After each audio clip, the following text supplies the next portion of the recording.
I'm here once again with the head football coach of Fairleigh Dickinson University, Brian Surace, here at the end of the season. Coach, thank you very much, as always, for coming on here today. Thanks for having us again, Neil. Really appreciate you coming. Obviously, 3-7 is not the record that you would like to have, but you are coming off a victory in your last game of the season, so tell us a little bit about that. Yes, we won our last game against Misericordia and won 2 out of our last 4 to end the season out of our first bye week that we've ever had here. So we're really excited about that and really started to play some good football down the end, down our stretch. And the last game typified that. It was a typical Misericordia, Fairleigh Dickinson last game of the year thriller at the end. And we actually scored the game-winning touchdown with, I think it was 1.9 seconds remaining in the game on a 2-yard fade to Malik Presley, who was a senior receiver for us, and capped his season off with 16 touchdowns with that touchdown. So obviously looking at, as I mentioned before, the record's not where you want it, but looking at the positives, what is the most positive thing you can look at from this tough season? Well, the one thing that we're excited about was that we really fought this year. And with the exception of a couple of games, our conference is extremely tough, that our team really fought every single play. And a couple of the scores didn't indicate how close the games were. For instance, we had 2 touchdowns in the same game returned for interception touchdowns, 95 and 100 yards, where we had the ball inside the 5 both times. So that's really a 28-point swing if you look at it, if we can push those into the end zone.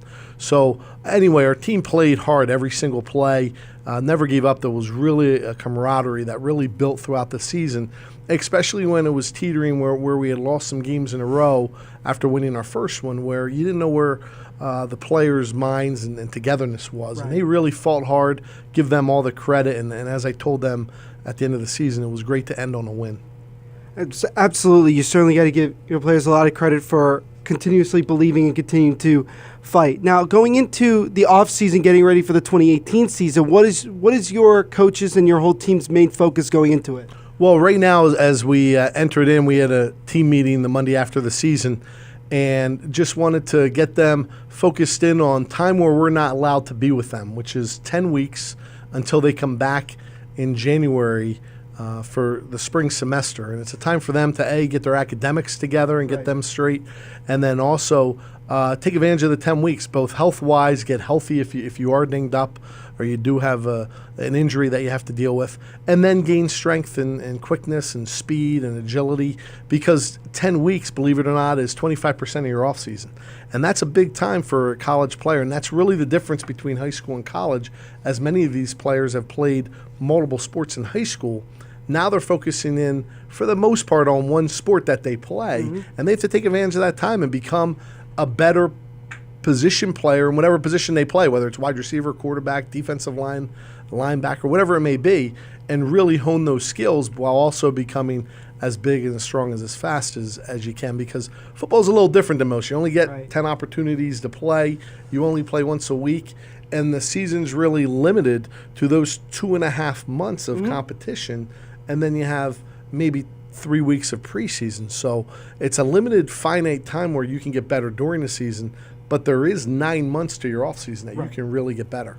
And as a lot of people say, the grind never stops. You do it all the time and you continuously work. Now, obviously, the 2018 season hasn't even begun yet, but what are your expectations going into next year? Well, we're really excited. We have a lot of players back. We only graduated 8 seniors, 7 of which played.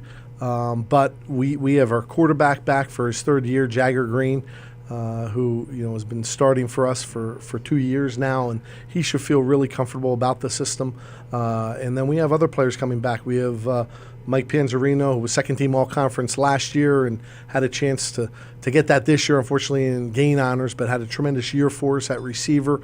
Isaiah Turner, who has been second-team linebacker for the MAC, the conference, the last 2 years. He's coming back to lead the defense. And there's a multitude of other players, whether it be freshmen, sophomores, or juniors, that we're really excited about. There's a core group of, we really believe, leaders as juniors that are going into their senior year that really need to step up their leadership. And we hope have had a tremendous history and experience playing so far that's only add to their abilities next year.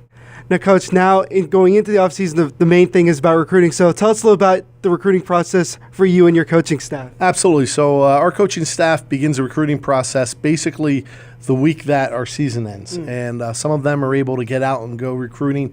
Obviously, being a Division III school in northern New Jersey, our main base is New Jersey, and then we spread out from there in a drivable distance, if you look at it, into Eastern PA, Connecticut, New York, with New York City, Long Island, Staten Island, and then down to Delaware, maybe some Maryland, Northern Virginia type schools, D.C. But we don't go too far. If somebody does contact us and we have kids on our roster from Florida and have had them from California, all over that we will pursue that. But basically, we are a in-house, what I would consider, within about 3-hour drive recruiting base, and we're excited. Every year we go out, we go door to door, and we're hitting high schools and state playoff games and setting our schedules for the college nights, and try to do as much as we can in what limited time that we have. So as you can see, Neil, across my desk is all the recruiting as I get ready to go out tomorrow after Thanksgiving and get the ball rolling on my end of things. Well, obviously, Coach, there's definitely a lot of high expectations here at FDU, and there's a lot of excitement as well. And as always, I want to say thank you very much throughout the entire year of giving me the access, letting me speak to you and your players. And we wish you all the best this offseason, and we look forward to seeing you in the 2018 season. Thank you, Neil. Really appreciate all your efforts too. I'm here with Mike Panzarino, a defensive back for the FDU Knights. Mike, thank you very much for coming on today. Thank you.